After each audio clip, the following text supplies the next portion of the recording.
I have a statement, it's not really a question, but you talked about the Torah and the Gospels being written and they're putting these mistakes in there on purpose.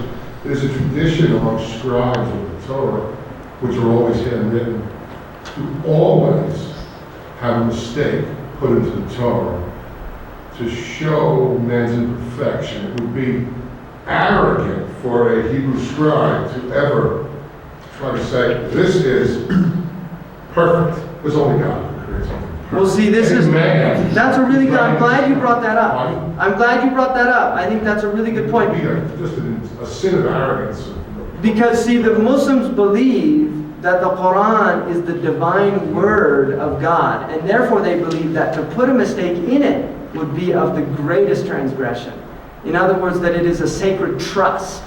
And in fact, the Quran says that we gave this trust, we offered this trust to the heavens, to the earth, and to the mountains, and they refused to bear it, but the human being bore it. Now it's interesting, because according to the Quran, the Jews and the Christians said bimastahfilu, that they were given the task themselves of protecting their books, and they fell short. That's what the Quranic version is. But then it says about the Quran, because it's the final one, there would be no prophet after the prophet, to clarify that there were mistakes, it says that God alone has taken it upon God, the divine, to protect this book.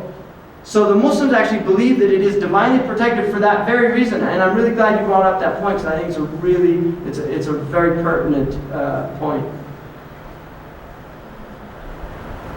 I just added a postscript to that, because isn't it, when the Arabs do their carpet work, they make a deliberate mistake in it.